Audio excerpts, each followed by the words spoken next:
네, 새로운 컨텐츠를 가지고 왔는데요. 이번에는 셋이 아니라 혼자서 이야기하는 영상입니다. 이 영상은 책이나 영화 같은 다양한 것들을 보거나 읽거나 한 후에 저의 개인적인 리뷰를 이야기하는 컨텐츠인데요. 우선은 다양하게 보는 것들이 본 후에 감상들이 너무나 쉽게 휘발되는 게 조금 아쉽다는 생각이 들기도 했고, 그리고 특히나 책 같은 경우에는 이 한 권의 책을 읽기 시작하기 전에 내가 정말 이 시간을 투자해서 읽어볼 만한 가치가 있는 책인가에 대한 고민을 많은 분들이 오랜 시간 동안 고민만 하시다가 읽기를 시작하지 못하시는 것 같더라고요. 그래서 제 주변에도 책 추천을 받아가는 분들은 많은데 당장 읽기를 시작하시는 분들은 많지 않은 것 같아서 조금 더 제가 소개하고 리뷰하는 책들을 읽어볼까 고민하시는 분들이 조금 더 쉽게 이 책의 첫 장을 펼치실 수 있었으면 좋겠다는 마음으로 한번 리뷰를 남겨보려고 합니다. 첫 번째로 소개하고 싶은 책은 송기령 작가의 시대예보 경량 문명의 탄생이라고 하는 책입니다. 연말이나 연초가 되면 많은 분들이 이제 다음 해에 찾아올 트렌드는 무엇인가 이런 것들을 끊임없이 스터디하고 싶어 하시다 보니까 트렌드 코리아 같은 종류의 그런 시대적인 흐름들을 설명해주는 책들이 많이 유행을 하기도 하고 또 많은 분들이 찾으시는 것 같은데 시대예보는 앞서서 23년도에 핵개인의 시대라고 하는 제목으로 나왔었고 24년도에는 또 호명사회라는 제목으로 나왔었고 25년도에는 경량 문명의 탄생이라고 하는 제목으로 만들어졌는데요.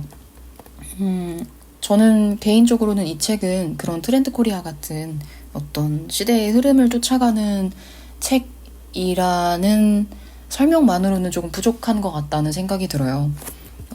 이 책 역시도 데이터들을 통해서 캐낸 어떤 전체적인 사회의 흐름들을 조망하기도 하고 또 예견하기도 하는 책이라는 점에서 뭐 트렌드 책과 크게 다르지 않은 거 아니냐라고 생각하실 수도 있을 것 같은데 제가 느끼기에 이 책은 어떤 아주 협소한 트렌드, 이렇게 니치한 부분에 있어서의 트렌드라기보다는 시대상 전반을 다루는 어떻게 보면 훨씬 더 큰 흐름을 이야기하는 책이라는 생각이 들어서 이 책은 내가 내년도에 당장 어떤 기획서를 쓰고 아이데이션을 할 때 가져다가 써먹을 수 있는 이야기들을 발췌하고 싶어서 읽는 어떤 기능적인 목적의 책이라기보다는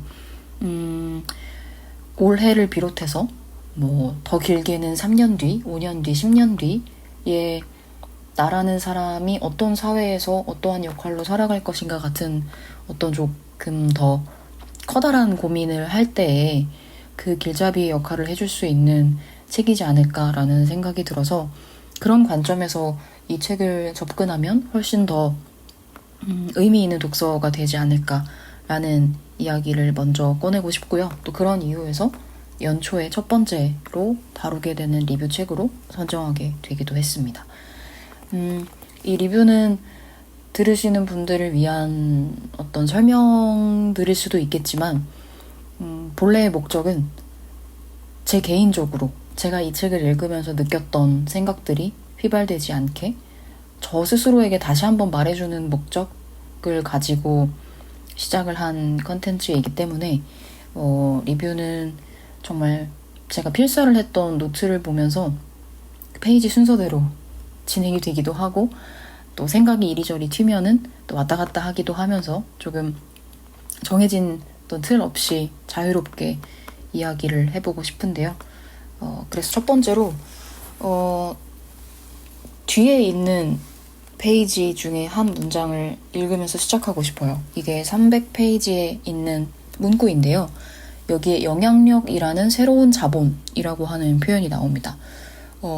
일반적으로 저희가 자본이라고 하면은 뭔가 기업이 가지고 있는 커다란 자본 같은 어떤 딱 떠오르자마자 자본이라는 단어를 딱 듣자마자 떠오르는 건 돈이라고 하는 개념하고 굉장히 밀접하게 맞닿아 있는 것 같은데 이 책에서는 영향력이라고 하는 것을 또 하나의 자본으로 내세워서 설명을 해주고 있거든요.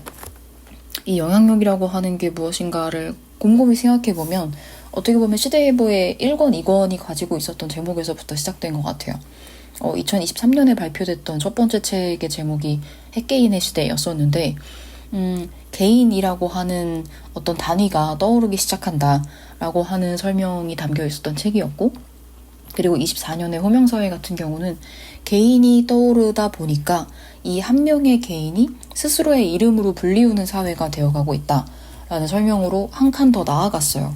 그러니까 과거에는 나라는 사람을 설명하려면 내가 어떤 학교를 졸업했고 내가 어떤 회사를 다니고 있고 또 나의 부모님은 어떤 분들이고 기타 등등 다른 나 외적인 것들을 통해서 나를 설명할 수 있는 사회였다면 이제는 내 이름을 가지고 이야기하는 사회가 되었다는 흐름으로 저는 이 책을 읽었었고 가장 쉽게는 인플루언서 같은 분들을 예로 들 수 있을 것 같아요. 그런데 24년에 호명사회라는 책을 제목으로 내걸었다면 25년도에는 경량 문명의 탄생이라고 하는 이름으로 더 나아갔거든요. 이게 개인들이 브랜딩이 되고 내 이름으로 불리우는 사회가 되기 시작하면서 또다시 나타나고 있는 하나의 흐름은 이 책에서 표현을 빌려와서 이야기를 하자면 중량 문명의 사회에서 경량 문명의 사회로 나아가고 있다라고 설명을 하고 있는데요. 여기서 경량 문명과 중량 문명에 대해서 잠깐 이야기를 해보자면 과거의 중량 문명은 쉽게 말해서 조직원이 많으면 그게 대기업이고 그게 되게 좋은 회사라고 사회가 인식을 했었다는 거죠. 그런데 그렇게 많은 조직원들이 있고 사람이 많아지면 당연히 그 안에는 관리를 위한 체계가 만들어질 수밖에 없고 또 더 단적인 예시로 설명을 들자면 하나의 새로운 사업을 시작하고자 할 때 정말 많은 결제 라인이 생길 수밖에 없고 그 결제 라인을 거쳐가는 과정에서 시간이 소요될 수밖에 없기 때문에 큰 대기업과 스타트업을 비교해 보자면 스타트업이 훨씬 더 빠른 유연한 의사결정을 할 수 있게 되는데 그렇다고 한다면 지금 이 시대는 너무나 빠른 변화의 시대를 겪고 있기 때문에 이런 변화 속에서 조직들이 어떠한 의사결정들을 환경에 발맞춘 의사결정들을 내려야 할 때 거대 조직 같은 경우는 그만큼 작고 유연한 조직에 비해서는 의사결정에 시간이 많이 소요되기 때문에 이들에게 오히려 불리한 사회가 되어가고 있다는 거죠. 그렇기 때문에 중량의 어떤 대기업들이 주류가 되는 중량의 문명에서 이제는 훨씬 더 유연하고 빠른 전환이 가능한 경량 문명으로 나아가고 있다라고 설명을 하고 있고 이 경량 문명 안에는 조직의 규모가 단순히 작아졌다라고 하는 의미보다도 개인들이 자신의 브랜드로 일을 하는 시대와 또 그만큼 유연성을 갖춘 어떤 조직들이 움직이는 시대 이런 것들을 포괄적으로 설명하고 있다고 이해를 했습니다. 그래서 영향력이 곧 자본이 되는 시대라고 하는 거는 한 명의 개인이 가지고 있는 영향력이 어떤 자금 이상의 또 다른 의미에서의 자본으로 기능할 수 있는 사회로 나아가고 있다, 변화하고 있다라고 하는 측면으로 저는 이해를 했는데 그렇게 봤을 때 제가 가장 먼저 떠올랐던 게 바로 이런 페니대학 같은 채널이었어요. 영향력, 사회적인 영향력이라고 하는 것들을 어떻게 갖게 되는가라고 하면 결국에는 인지도의 싸움일 수밖에 없을 것 같은데요. 과거에는 개인이 나라는 사람을 알리기 위해서는 정말 많은 외적인 조건들이 필요했던 것 같아요. 예를 들면 내가 이런 회사를 다녀요 라는 회사의 명함을 내밀면 그게 나를 알릴 수 있는 가장 손쉬운 방법이기도 했었고 혹은 누군가가 대중을 향해서 목소리를 내고 싶다라고 한다면 이들이 선택할 수 있는 스피커는 대중매체였던 것 같아요.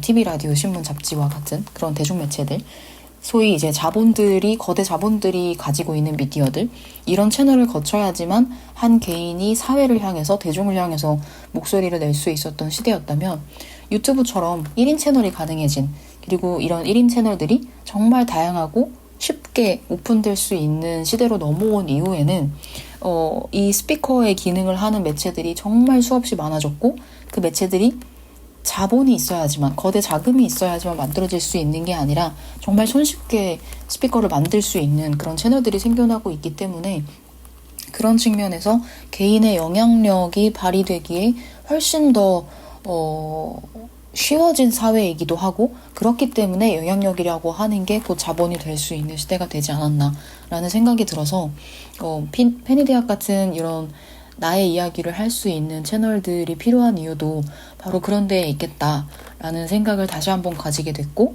그래서 기존에 하고 있었던 콘텐츠 말고도 또 더 다양한 방식으로 나의 목소리를 내는 채널들 그리고 콘텐츠들을 만들면 좋겠다라는 생각을 스스로에게 한번 되새김질을 해주면서 어떻게 보면 이번 이 새로운 콘텐츠를 시작하게 된 계기가 됐던 문장이기도 했습니다. 그래서 처음으로 소개를 하고 싶었고요. 그 다음부터는 이제 앞쪽에서 나왔던 문장부터 차근차근 이야기를 해보려고 하는데요. 34페이지에 이런 문장이 있습니다. 어두웠던 관행, 정보의 음영이 만들어냈던 음지의 부가가치가 투명성의 햇볕 아래 녹아내리고 있는 것입니다. 라는 문장이 있었는데요. 저는 여기서 특히나 정보의 음영이 만들어냈던 음지의 부가가치라고 하는 게 투명성 아래에 녹아내리고 있다. 이 표현을 읽으면서 가장 먼저 떠올랐던 게 또다시 지겹지만 AI였습니다. 우선 정보의 음영이라고 한다면 과거에는 정보를 얼마만큼 가지고 있느냐가 결국에는 사람 또는 기업 또는 어떤 조직의 능력을 좌우했던 것 같아요. 정보를 더 많이 소유하고 있는 사람들이 결국에는 더 많은 기회를 얻는 그런 과정들이었었다면 이제는 소위 전문가라고 부르는 사람들만이 가질 수 있을 법한 엄청 딥한 전문적인 정보들 역시도 AI를 통해서 너무나 손쉽게 득할 수 있는 시대가 된 거죠. 그런데 물론 이제 어떻게 내가 AI를 활용을 해서 얼마나 깊은 정보를 얻어낼 수 있느냐는 또 다른 문제이긴 하겠지만 어쨌든 정보 자체가 닫혀있지는 않은 시대에 온 것 같아요. 그러다 보니까 세상이 정말 투명해지고 있는 거죠. 정보로의 어떤 종류의 정보이든 얼마나 깊은 정보이든 많은 정보로부터 다수의 사람들이 접근할 수 있는 가능성 자체는 굉장히 많아졌기 때문에 저는 이게 기본적으로 진입장벽을 낮춰주는 효과를 가져오면서도 동시에 그렇기 때문에 깊어질 수밖에 없는 이유를 설명하는 문장이라고 생각을 했거든요. 우선 내가 정말 많은 정보들에 쉽게 다가갈 수 있다면 그만큼 제가 전문 분야가 아님에도 불구하고 그 분야에 대해서 이야기를 할 수 있을 거잖아요. 예를 들어서 제가 전혀 모르는 영역에 뭘로 예를 들어볼까요? 제가 만약에 의학 분야에 대해서는 전공을 하지도 않았고 그 어떤 정보도 없지만 AI한테 이 약이 어떤 기능을 가지고 있는지 또 어떤 부작용을 일으키는지 이런 것들을 의학적인 지식 관점에서 깊이 있게 물어보면 이 정보를 얻는 건 전혀 어렵지 않을 거예요. 그러면 제가 AI를 활용해서 그 정보를 가지고 의약품을 리뷰하는 유튜버가 될 수도 있겠죠? 그만큼 진입장벽은 정말 낮아진 것 같아요.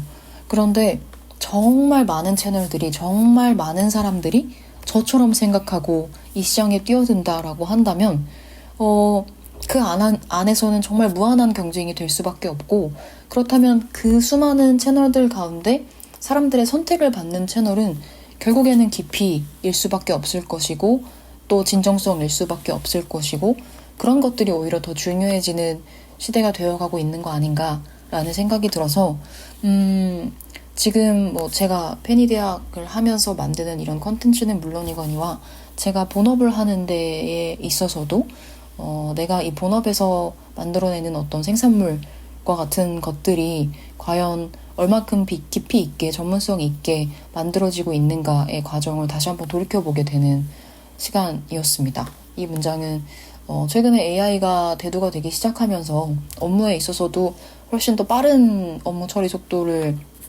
가능하게 해주는 그런 기능들의 포커싱이 되어 있는 것 같은데 그런 점에서 과연 우리가 이게 효율성과 시간의 문제로만 해석할 것인가, 그것들이 1차적으로 달성이 된다면 2차적으로, 부차적으로 우리가 또 다른 경쟁력을 갖기 위해서는 어떤 고민이 필요한가라고 하면 결국 깊이와 사색으로 돌아오는 그런 시대가 도래하지 않을까, 또는 진심이 그 자리를 차지하는 시대가 도래하지 않을까, 이런 생각들을 좀 하게 된 문장이었습니다. 문장과 문장 간의 어떤 연결고리가 분명하면 더 자연스럽게 설명을 할 수 있을 것 같은데 아직은 저에게 그 정도의 능력은 있지 않은 상태여서 우선은 다음 페이지로 한번 넘어가 보도록 하겠습니다. 그 다음 102페이지인데요. 102페이지에 이런 문장이 있어요. 이 AI가 도래하면서, AI 시대가 도래하면서 에이전시라고 하는 것이 그 기능이 또는 그 직업이 가장 먼저 사라질 거다라는 그 비슷한 이야기들을 하는데 어떤 표현이 나오냐면 에이전시는 개인의 판단과 계약을 대신해주는 역할자로서 정보가 복잡하고 절차가 많을수록 그 존재 이유가 생깁니다. 라고 설명을 해주거든요. 그러면서 108페이지, 109페이지에 넘어가서 다른 문장을 읽어보면 지금까지 일부 중량 문명의 기업은 에이전시에게 행위를 위탁한 것뿐만 아니라 사고와 기회까지 위임하며 그 비용까지 지불하는 대가에 관행처럼 숨겨놓곤 했습니다. 그리고 신사업 기획의 아이디어나 심지어 제안 요청서까지도 에이전시에서 정보를 얻어서 작성하는 관행이 아직도 적지 않음을 이해한다면 에이전시가 사라지는 경량 문명으로 이전하기 위한 전환 비용이 적지 않음을 유추할 수 있습니다. 라고 이야기를 하고요. 그리고 또 갑질에 대해서 잠깐 이야기를 하면서 갑질이라고 부를 만큼 어떤 깊은 서비스가 일상화되면서 어느덧 갑은 자칫 자신의 업무 수행력의 날카로움이 무뎌질 수 있는 관성에 빠지기 십상입니다. 가만히 있어도 에이전시가 새로운 것을 알려주고 대충 이야기해도 찰떡같이 알아듣고 대안을 만들어 오기에 손으로 하던 일을 어느덧 입으로 하기 시작합니다. 이러한 행위를 업체 관리라고 하며 자신이 직접 일한 것처럼 착각하는 현업의 담당자가 막상 사내 행정 업무와 서류 처리에 자신의 자원을 가장 많이 쓰는 불합리한 일이 벌어지기도 합니다. 라는 이야기가 있었는데요. 그러니까 이 중량 문명의 기업들은 에이전시에게 어떤 행위를 위탁하면서 운영이 되어 왔었죠. 그런데 이 중량 문명의 기업 안에도 어떻게 보면 AI의 도입으로 인하여 개개인들이 할 수 없었던, 개개인들이 모두 다 소화하기에는 부담스러웠던 업무들이 실상 가능해진 거죠.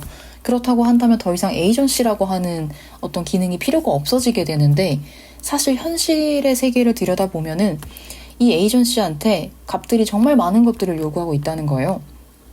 사실은 신사업 기획 아이디어가 됐건 심지어는 본인들이 발주를 내야 되는 사업에 대한 제안 요청서 작성을 역으로 작성해달라고 요청을 하는 것이 됐건 무엇이 됐건 간에 단순 에이전시의 어떤 행위 위탁뿐만이 아니라 훨씬 더 넓은 범위의 일들을 이들에게 위탁하고 있어 왔다는 거죠. 관행처럼. 그렇다고 한다면 이런 중량 문명 사회에 익숙해져 있는 갑의 입장인 사람은 사실은 자기가 수행해야 하는 업무의 상당 부분을 에이전시한테 위탁하고 있고 그리고 그 업무를 실제 일로 한 게 아니라 손으로 한 게 아니라 입으로 해왔다는 겁니다. 그리고 마치 그것을 자기가 직접 일한 것처럼 착각하는 상황도 발생을 하고 이들은 자신의 손으로 일을 해왔다기보다는 어떻게 보면 단순한 행정 업무 처리 같은 것들, 서류 처리 같은 것들을 하면서 내가 이 사업 전체를 해왔다라고 착각할 수 있는 환경이 지금 중량 문명 시대라는 것인데 이 시대가 에이전시의 기능이 축소되는 경량 문명의 시대로 넘어갔을 때 갑은 과연 이 에이전시의 빈자리를 본인들이 어떻게 채울 것인가 라고 하는 이야기이거든요. 제가 처음에 이 페이지들을 읽었을 때 저는 에이전시의 입장에서 공감하면서 이 문장들을 읽었었어요. 그렇지, 우리의 갑들은 실제로 저렇지 막 이러면서 뭔가 공감을 하면서 읽었던 에이전시의 입장에서 공감하면서 읽었던 문장이었는데 이 문장들을 다시 한번 읽어보니까 제가 갑인 경우를 생각해보게 되더라고요. 분명 일을 하다 보면은 제가 을인 경우도 있고 갑인 경우도 있기 때문에 제가 갑이 되었을 때의 경우를 역으로 생각해보면 지금까지 내가 얼마나 많은 업무의 상당 부분들을 협력사들에게 위탁해 왔는가, 그들에게 얼마나 의지해 왔는가라고 하는 생각을 해보면 이게 또 다른 관점이 되더라고요. 혹은 그 에이전시라고 하는 표현의 자리에 후배를 넣어본다면 또 다른 입장이 되는 거죠. 그래서 되게 다각도의 측면에서 돌아보게 됐어요. 이 경량문명의 시대의 이야기를 할 때 AI를 계속해서 동시에 언급할 수밖에 없는 이유는 예를 들어 A라고 하는 사람은 아이데이션을 정말 잘하는 사람인 거예요. 그리고 B라는 사람은 그 아이데이션을 체계적으로 정말 잘 정리하는 사람인 거죠. 그런 과거에는 A라고 하는 사람과 B라고 하는 사람이 협력자로서 조력자로서 서로가 필요한 존재였었어요. 그런데 이 AI가 들어오기 시작하면서 A라는 사람은 아이디어는 내가 내고 이 아이디어를 AI가 잘 정리해줄 수 있게 된 거죠. 반면에 이 B라는 사람은 아이디어는 AI로부터 얻고 그 얻어낸 아이디어들을 본인이 잘 정리하면 하나의 멋진 보고서가 완성이 되는 시대가 됐다는 얘기입니다. 그렇게 되면 이제 회사에는 A 유형의 사람과 B 유형의 사람이 필요가 없어요. 둘 중에 하나의 유형만 있어도 그 일이 충분히 가능해지는 시대가 되는 거거든요. 다시 말하면 한 명이 일당백을 하는 시대에 돌입한 것 같아요. 그렇다고 하면 더 이상 에이전시 내지는 어떤 업무의 위탁 같은 개념들이 훨씬 더 많이 축소되는 시대가 올 텐데, 그렇다고 했을 때 제가 외부로부터 정말 많은 의지를 하면서 일을 했던 사람이라면, 혹은 내 후배한테 정말 많은 부분을 위임하면서 나는 말로만 일을 해왔던 사람이라면 어느 날 갑자기 조직이 나에게 더 이상 너를 위한 협력사도 붙여주지 않을 거고 너 대신 업무를 해줄 수 있는 다른 어떤 후배들도 붙여주지 않는 환경에서 혼자서 이 사업을 처리해야 된다 라고 저에게 미션을 내린다고 했을 때 과연 그 독립성을 내가 현재 내 조직 안에서 만들었던 그 아웃풋을 혼자의 힘으로도 그만큼을 해낼 수 있을 것인가 라고 하는 생각을 해보면 이게 생각보다 답답하고 굉장히 막막한 상황이 될 수도 있겠다는 생각이 들더라고요. 그래서 지금 우리가 일해왔던 어떤 구조, 그리고 제가 가지고 있는 한계, 제가 앞으로 점점 더 경량의 사회로 넘어가고 있는 이 시대의 흐름에 맞춰서 내가 나만의 경쟁력을 가지고 가야 한다면 지금 돌이켜봐야 되는 저의 환경들이 있는 거죠. 그래서 굉장히 생각이 많아지면서 또 착잡해지기도 하면서 복잡한 생각이 들었던 문장들이었습니다.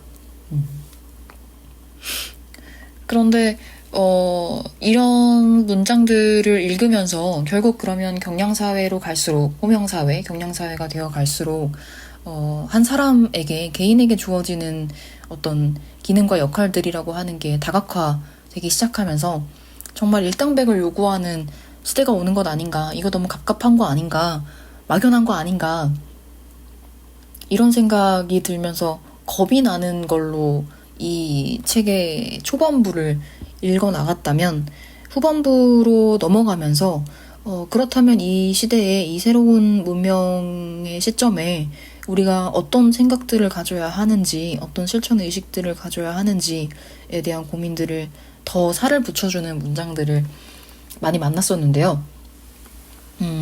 그 중에서 잠깐 위안이 됐던 문장을 하나 읽어보려고 합니다. 151페이지에 있는 문장이고요. 사람들이 원하는 것은 지금을 희생하면 더 나은 내일이 온다는 산업사회의 성장제일주의의 원칙이 아닙니다. 라는 문장이었습니다. 제가 최근에 이 책과 같이 읽었던 책이 한병철 철학가가 쓴 피로사회라고 하는 책인데요. 그 책 안에도 비슷한 이야기가 나옵니다.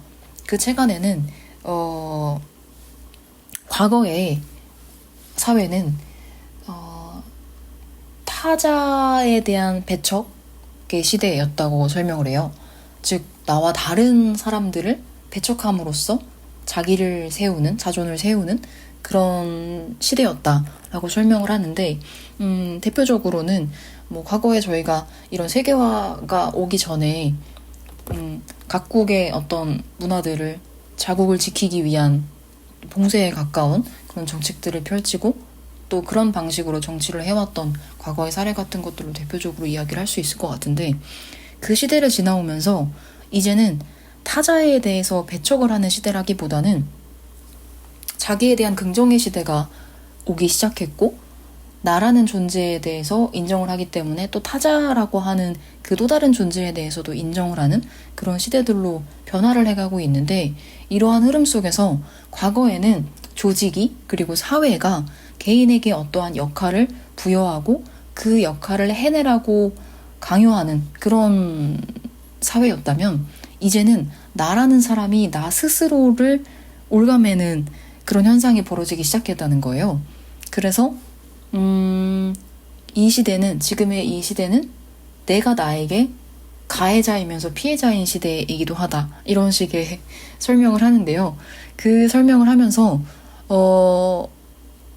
우리는 왜 내가 나를 스스로 갉아먹는, 필요한 나를 스스로 만들어 버리는 이런 굴레 속에서 살고 있는가라고 했을 때, 그 까닭이 결국에는 내가 나를 옥죄할 수밖에 없는 상황으로 몰아넣는 사회의 문제이다라고 하는 점들을 지적해주는 책이었거든요.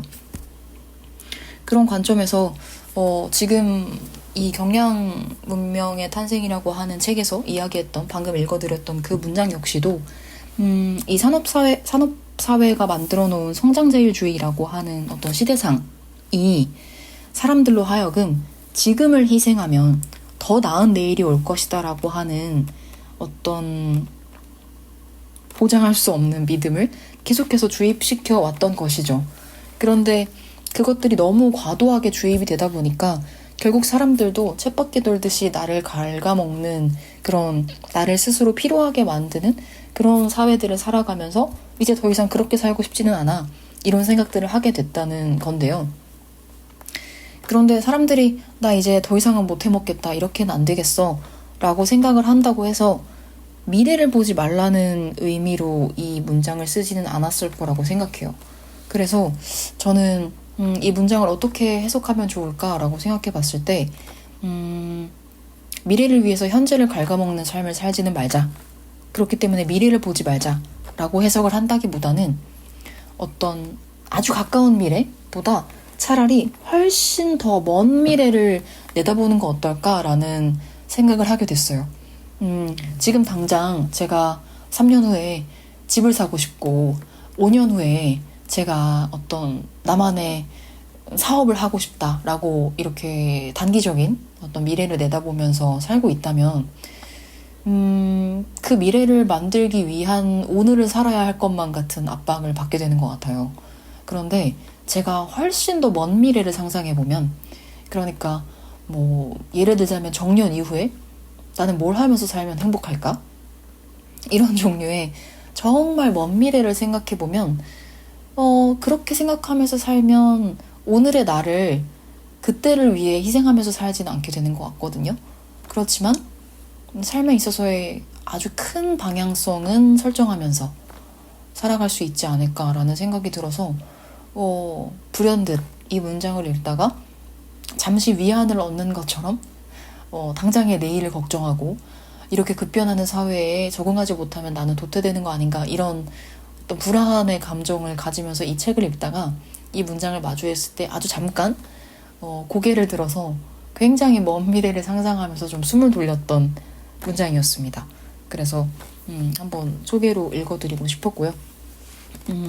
지금 제가 읽어드리는 문장들의 다수는 저에게도 크게 어떤 여운을 남겼고 또 충격을 남기기도 했던 문장들을 위주로 설명을 하다 보니까 이 책이 다소 준비되지 않은 사람에게 어떤 긴장감을 조성하는 또 다른 불안을 낳는 책이 아닌가라고 착각하실 수도 있을 것 같은데, 절대 그런 책은 아니고요.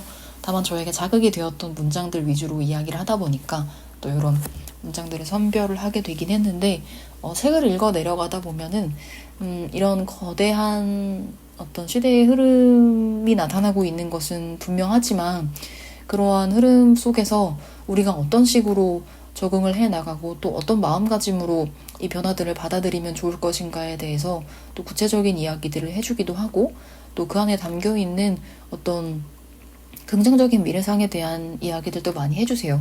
그래서 불안도 가져다 주지만 또 나에게는 새로운 그 불안을 기반으로 하는 새로운 동력을 만들어주는 책이기도 해서 그런 문장들을 조금 더 읽어드리고 싶은데요. 166페이지에 있는 문장입니다. 조금 긴데 새로운 시대의 구성원들은 서로를 도구화하지 않고 각자의 이름으로 살아가길 원합니다. 그렇기에 서로가 서로에게 각자의 인생을 함부로 하지 않으려 노력합니다. 그런데 거대한 조직이 그 개인들의 노력과 의지를 꺾는 시스템으로 남아있다면 훌륭한 인재라도 자신도 모르게 삶의 방향키를 잃고 표류하게 될 수밖에 없습니다. 라고 하는 문장이 있습니다. 이게 지금 조직 안에서 느끼는 상당히 큰 어떤 이걸 꼭 세대 갈등이라고 표현하고 싶진 않지만 어쨌든 그 살아왔던 환경의 영향을 무시할 수 없기 때문에 좀 세대라고 하는 큰 흐름 안에서 갈등이 일어나는 대표적인 이유 중에 하나인 것 같다는 생각이 드는데요. 저도 요새 일을 하다 보면은 함께 일하는 구성원들 가운데에서도 많은 분들이 각자의 이름으로 살아가기를 원한다는 느낌을 많이 받아요. 그래서 이 조직의 이름이 결코 나의 전부를 대신하는 옷일 수 없고 나의 어떤 외투일 수 없고 조직 안에 내가 있는 건 맞지만 나는 나로서 자존하는 그런 삶에 대한 생각들을 많이 가지고 살고 있다고 생각하거든요. 그렇기 때문에 내 인생이 중요한 만큼 남의 인생에 대해서도 함부로 하지 않으려고 하는 태도들도 많이 보여요. 그런데 이런 의식을 가지고 있는 구성원들이 조직에 점점 더 많은 비중을 차지하고 있음에도 불구하고 거대한 서클처럼 움직였던 조직은 개개인에 대한 것들보다는 조직의 커다란 시스템에 훨씬 더 많은 투자를 하고 또 여전히 시스템으로 조직이 굴러갈 수 있다라고 맹신하는 부분이 있는 것 같아요. 그런데 이제 조직은 시스템이라고 하는 하나의 톱니바퀴만을 가지고 굴러갈 수 있는 어떤 그런 시대는 아닌 것 같다는 생각이 들고요. 그런 의미에서 경량사회라고 하는 것이 단순히 조직의 규모가 작아진다라고 이야기하기보다도 훨씬 더 세분화되고 다변화된 축들이 돌아가는 조직으로 그 축 자체, 시스템 자체의 규모가 훨씬 더 작아지고 파편화된다라고 이해를 하는 게 더 맞지 않나라는 생각이 들거든요. 그런데 이런 고민들이 과거의 방식 안에서 점점 더 조직의 규모를 키워가는 데에 주력을 하는 그 시대에 살았던 분들이 가지고 있는 본인들의 성공 방식, 그들이 그런 시대를, 그런 회사를 만들 수 있었던 동력이 됐던 것은 분명 점점 더 거대해지는 방식으로의 조직화 시스템이었을 거였거든요. 그런데 그들의 성공 방식이 과연 현재 사회에서도 성공 방식으로 작동할 것인가 라고 했을 때 시대는 너무 크게 변화하고 있는데 여전히 본인들의 성공 공식이 또 다른 성공을 낳을 것이다 라고 맹신을 하는 순간 그 순간 조직은 그 조직의 미래를 긍정적으로 바라보기는 어려운 것 같아요. 그런데 이런 변화의 그 차이에 대한 것들을 가장 많이 느끼는 사람들이 조직 안에서 중간자로 존재하는 사람들인 것 같거든요. 본인보다 더 오랫동안 이 일을 해왔던 리더들과도 소통을 하고, 그리고 사실 본인이 일을 할 때는 전혀 다른 세대를 살아온 더 나이가 어린 구성원들과 일을 하고 있는 그 중간자들이 이 두 세대의 간극을 가장 크게 느끼는 사람들인 것 같아요. 그리고 이 사람들은 본인의 성향에 따라서 또 본인이 겪어온 경험치에 따라서 누군가는 위로 기울어 있고 누구는 아래로 기울어 있고 이런 차이들이 발생할 수밖에 없을 텐데 이 중간자에 있는 사람들이 저는 이러한 유형의 책들을 많이 읽고 그 안에서 자기 나름의 답을 찾아 나가야 한다고 생각하거든요. 어디에도 정답은 없기 때문에 위가 맞는 것도 아니고 아래가 맞는 것도 아닌 것 같아요. 반대로 위가 틀리고 반드시 아래가 틀린 것도 아닐 거고요. 그 안에 어딘가에 중간 지점을 찾아가는 과정일 것일 텐데 그렇다고 했을 때 나는 그러면 어디에 방향키를 설정하고 갈 것인가, 어디를 나의 중간 지점으로 찍고 계속해서 나아갈 것인가 라고 하는 그 기준을 끊임없이 흔들리는 와중에도 끊임없이 조정을 해가면서 어떤 중심을 잡아주는 역할들이 필요한 것 같다는 생각이 들어서, 그래서 또 저 역시 조직에서 어떻게 보면 중간의 입장에 있는 사람이기 때문에 이런 문장들이 더 저에게는 크게 와닿았던 것 같습니다. 그리고 좀 재밌는 표현을 하나 더 읽어보고 싶은데요. 동일하게 166페이지에 있었던 표현입니다. 이제 조직이 어떻게 변화해야 되는지에 대해서 설명을 하면서 보상으로 이끌어가는 것이 아닌 전권을 주며 판을 짤 수 있는 리더가 일당백의 S급 인재를 얻는 시대입니다. 호랑이 새끼를 키운다는 속담처럼 언제 경쟁사로 독립할지 모르거나 자신의 역량을 뛰어넘을 수 있을지 모르는 인재들을 데리고 그러한 넘어섬의 공포를 이겨내는 이들만이 역으로 호랑이를 키울 수 있는 것처럼 말입니다. 라는 이야기가 나오는데요. 정말 저 역시도 이제 저보다 더 경험이 많은 선행하신 선배들도 있고 또 후배들과도 같이 일하는 중간자의 입장에서 일을 하고 있는데, 만약 저와 함께 일하는 구성원들 가운데 저보다 연차가 높지 않은 후배들이 호랑이 새끼 같이 느껴지면 저 역시도 두려울 것 같아요. 이들이 나를 뛰어넘는 순간이 올 거고, 그렇다면 내 자리는 위협이 될 수밖에 없을 거고, 또는 그들이 내가 가지고 있는 한계 혹은 우리 조직이 가지고 있는 한계를 답답하게 여겨서 경쟁사로 도망가 버리는 순간들도 올 수 있겠죠. 이 사람이 얼마든지 자기 능력을 가지고 있는 사람이라면. 그런 순간들은 관리자에게 항상 걱정이 되는 순간일 수밖에 없을 것 같은데요. 그런데 걱정은 걱정인 거고, 그렇다고 하면 걱정만 하면서 나에게 이런 걱정을 만들어주지 않는 어떤 적정한 수준이라고 하니까 좀 이상하지만 나에게 걱정을 만들어내지는 않을 정도의 어떤 역량을 가지고 있는 분들과 일할 것인가, 아니면 이런 걱정을 하게 되더라도 그럼에도 불구하고 그 이상의 역량을 보여주는 분들과 일하고 싶은가, 이 두 가지의 조건을 놓고 고민해 본다면 저는 무조건 후자인 것 같아요. 다소 두려움이 있더라도, 공포가 밀려오더라도 그럼에도 불구하고 저는 일 잘하는 사람과 일을 하고 싶거든요. 그리고 그 사람들이 자기 역량을 100%, 200% 발휘할 수 있는 환경이 되게끔 우리 조직을 변화시켜 나가고 싶어요. 그렇게 해서 만약에 그분이 나를 발판 삼아, 우리 조직을 발판 삼아 더 다른 좋은 곳으로 이직을 하게 된다 하더라도 그분이 그 조직으로 옮겨갈 수 있는 어떤 단계에서 저 또는 제가 속한 조직은 하나의 계단이었을 거예요.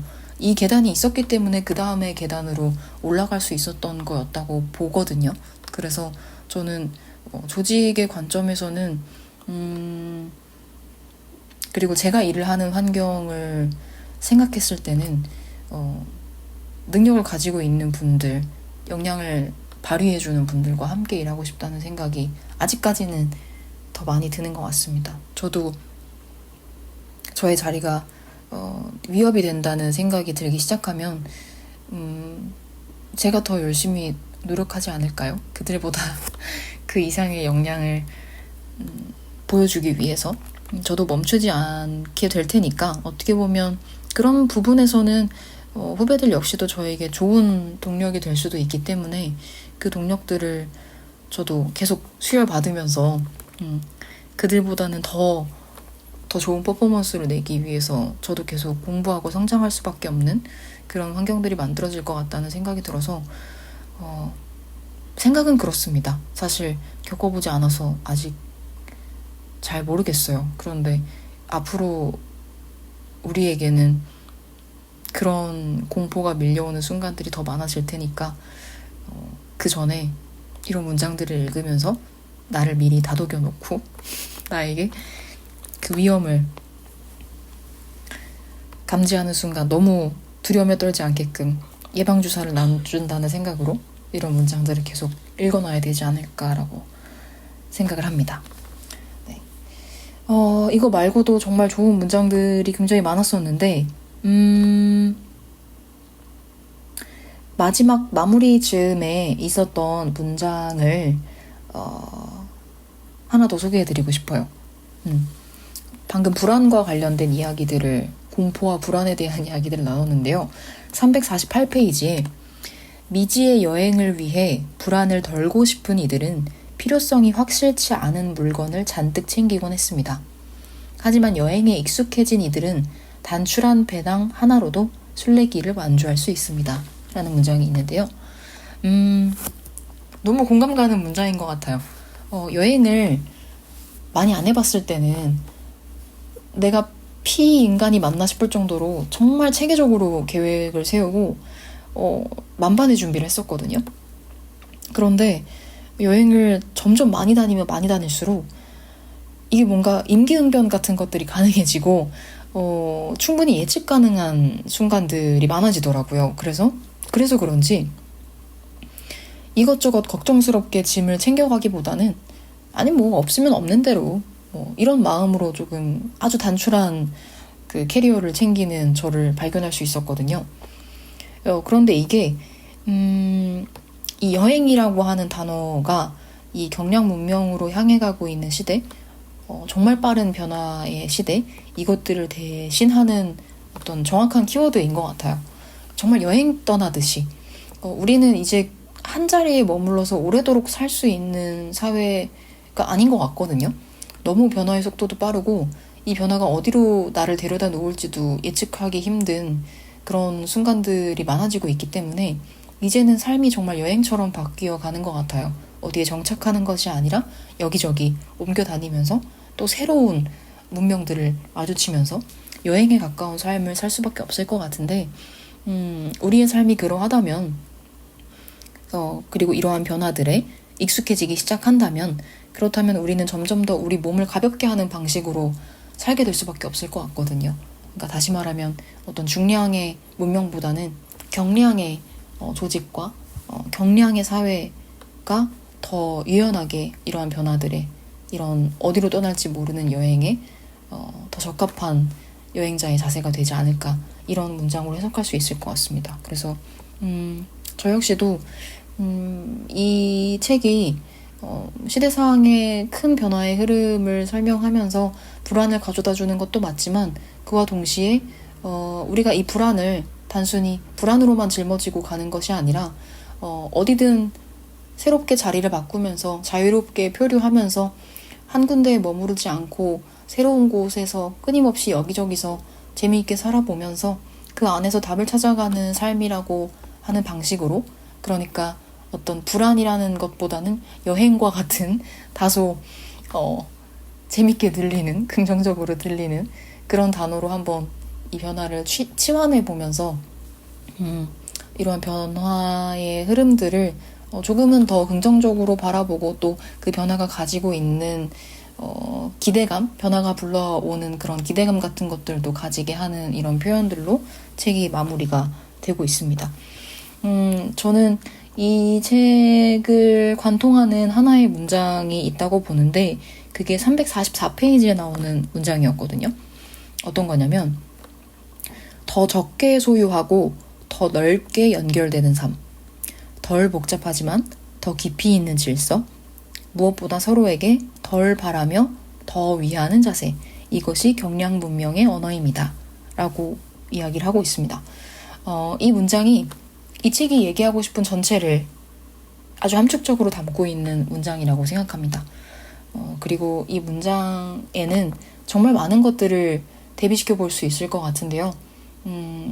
나와 나의 관계, 나와 친구의 관계, 나와 가족의 관계, 나와 회사의 관계, 그리고 나와 함께 일하는 구성원들의 관계, 기타 등등 정말 많은 관계들을 이 문장 안에 대입시켜 봤을 때 생각하는 바들이 많아지게 하는 그런 문장이었고요. 물론 저는 이 책을 저의 방식으로 저의 시선에서 이렇게 읽어냈지만 이 동일한 문장을 놓고도 아마 많은 다른 분들은 또 다른 자기만의 결론으로 나아가시지 않을까라는 생각이 듭니다. 그래서 정말 다양한 고민들과 생각을 하게 해주는 책이라는 점에서 꼭 리뷰를 해보고 싶었고요. 지금 오늘의 이 리뷰를 몇 개월 뒤에 제가 스스로 들어보면서 그때의 저와 지금의 제가 얼마나 다른 생각을 가지고 있는지를 비교해보는 것도 굉장히 재미있는 경험이 되지 않을까 생각을 하고 있습니다. 그래서 이 책은 두께도 결코 얇지 않고 또 시대의 전반적인 흐름을 이야기하고 있다 보니까 아주 편안하게 읽히는 에세이 같은 종류의 책은 아니거든요. 그럼에도 불구하고 한 해를 시작하는 이런 시점에 앞으로의 나의 삶에 대해서 어떤 커다란 방향성을 설정한다라고 하는 측면에서 한 번쯤 읽어보시면 좋은 책이 되지 않을까라고 생각을 합니다. 이 다음에는 또 어떤 책 내지는 영화를 리뷰하게 될지는 모르겠지만 스타트로 아주 재미있는 책을 소개하게 돼서 저도 기분이 좋고 다음에 또 다른 리뷰로 돌아오도록 하겠습니다. 감사합니다.